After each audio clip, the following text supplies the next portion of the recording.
اپنی عائلی خانگی زندگی کی ابتدا حق کی ادائیگی سے کریں، آپ ان کا حق بہتر طریقے سے ادا کرنے والے ہو جائیں تاکہ وہ آپ کے حقوق زیادہ بہتر طریقے سے ادا کریں۔ حضرت عمر رضی اللہ تعالیٰ عنہ نے جب ایک موقع پر دیکھا کہ لوگ بہت زیادہ مقدار میں حق مہر متعین کرنے لگے ہیں، مقرر کرنے لگے ہیں، اور ادائیگی میں انہیں کچھ دشواری آتی ہے، تو آپ نے سرکاری اور انتظامی سطح پر شرعاً یہ چاہا کہ حق مہر کی زیادہ سے زیادہ ایک مقدار مقرر کر دی جائے، معاشرے کے لیے کوئی اس سے زیادہ مقرر نہ کرے۔ آپ نے اس بات کا اعلان کر دیا اپنی کابینہ میں اور اپنی شورا کے اجلاس میں، جب آپ نے یہ کہا کہ ایک خاص حد سے زیادہ حق مہر مقرر نہ کیا جائے، اس پر ایک خاتون اٹھی، اور یہ بات بھی ہمیں پیش نظر رکھنا چاہیے کہ آج عالم مغرب اور عالم یورپ وہ انسانی حقوق کا چیمپئن بنا پھرتا ہے اور سمجھتا ہے کہ انہوں نے تمام طبقات انسانی کو بہتر حقوق دیے۔ اگر وہ ہمارا موضوع نہیں ہے، مگر یہ 20ویں صدی کی ابتدا ہے جب عالم یورپ و مغرب میں عورت کو انسان ہونے کا درجہ دیا گیا، ووٹ کا حق دیا گیا اور اس کے بنیادی حقوق تسلیم کیے گئے۔ کینیڈا، ناروے، ڈنمارک جیسے ممالک میں 1926 میں عورت کو بنیادی انسانی حقوق ملے۔ باقی پھر سیاسی حقوق وہ کہیں بعد کی بات ہے، سیاسی جدوجہد اس کا حق کہیں بعد کی بات ہے۔ 1926 کے لگ بھگ عالم مغرب و یورپ میں عورت کو ایک بنیادی انسان کے طور پر تسلیم کر کے اس کا حق مانا گیا۔ ہم اللہ کے حضور سر بسجود کیوں نہ ہو جائیں اور تاجدار کائنات صلی اللہ علیہ وسلم کے احسانات عظیمہ کا تذکرہ بصد فخر کیوں نہ کریں کہ 1400 سال پہلے تاجدار کائنات نے وہ سارے حقوق تمام تر طبقات انسانی بشمول عورت کو عطا کر دیے جن کا آج بھی مغرب تصور نہیں کر سکتا۔ اس وقت جب حضرت سیدنا فاروق اعظم رضی اللہ تعالیٰ عنہ نے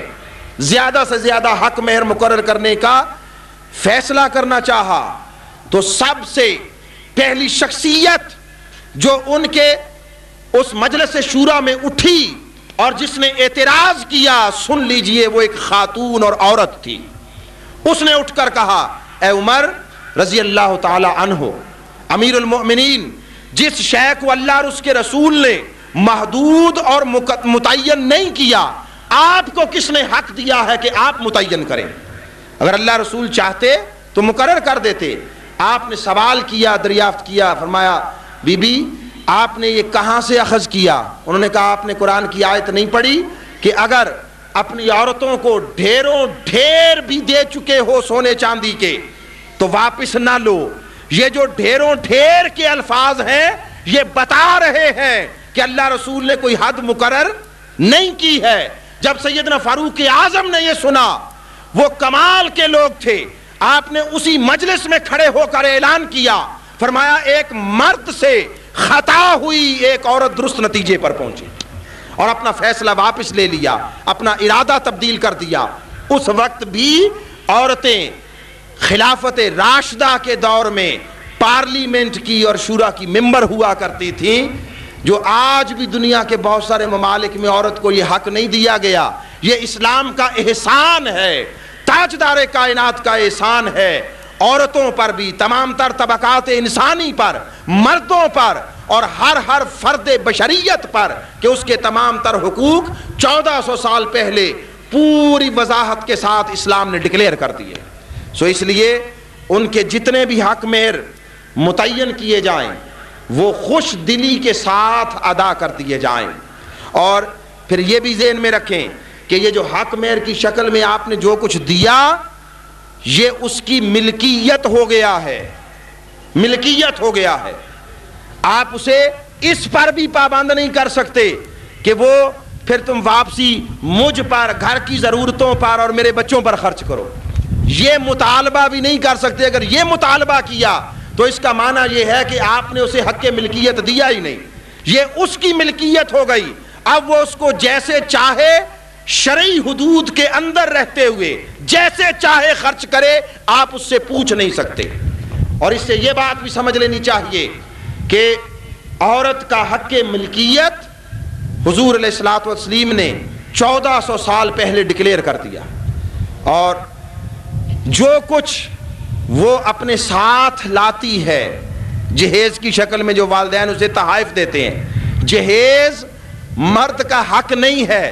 ہمارے ہاں تو باقاعدہ اس پر خاندانوں کے درمیان میٹنگز ہوتی ہیں، اجلاس ہوتے ہیں، لسٹیں تھمائی جاتی ہیں، اور بچی والوں کے لیے بچی کا نکاح اور اس کا رشتہ وہ بسا اوقات مصیبت بلکہ عذاب بن جاتا ہے۔ یہ ظلم ہے جو لڑکے والے، بچوں والے، بچیوں والوں پر کرتے ہیں۔ یہ والدین کی طرف سے تحائف ہوتے ہیں اپنی بچی کے لیے، آپ اس میں سے کسی شے کے مطالبے کا حق نہیں رکھتے۔ آپ اپنا گھر چلانے کے لیے آپ ذمہ دار ہیں، ضرورتیں پوری کرنے کی، آگے یہ بات آئے گی۔ آپ پر جہیز کے نام پر کسی قسم کا مطالبہ شرعاً حرام اور ناجائز ہے، شرعاً حرام اور ناجائز ہے۔ اس لیے اس لعنت کو معاشرے سے ختم کرنے میں مرد اور نوجوان وہ اپنا کردار ادا کریں، انکار کر دیں اس پر کہ ہمیں جہیز نہیں لینا ہے، پھر بعد ازاں والدین اپنی بچی کو، اپنی اولاد کو 100 طرح کے تحفے تحائف دیتے رہتے ہیں، مگر با وقت رخصتی جہیز وصول کرنا اور اس سے پھر وہ گھر پورا بھر دیا جانا، اور بچیوں والے بھی اس پر احتیاط کریں کہ ان کے درمیان بھی مقابلے ہوتے ہیں، فلاں نے اپنی بیٹی کو اتنا دیا، میں اتنا دوں گا۔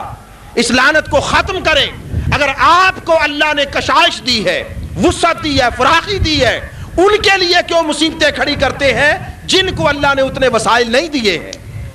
یہ دکھاوا، پھر اٹھا کر چیزیں دکھائی جاتی ہیں، یہ سب کچھ جہالت اور جاہلیت کی پیداوار ہے۔ جو کچھ دینا ہے وہ چپکے سے اپنی بیٹی کو اس طرح دے دیں کہ کوئی دوسرا احساس محرومی کا شکار نہ ہونے پائے، کسی دوسرے کی زندگی عذاب نہ ہونے پائے۔ پھر تیسرا حق، اب یہاں تک تھا، یہ دونوں تھے نکاح کے دوران۔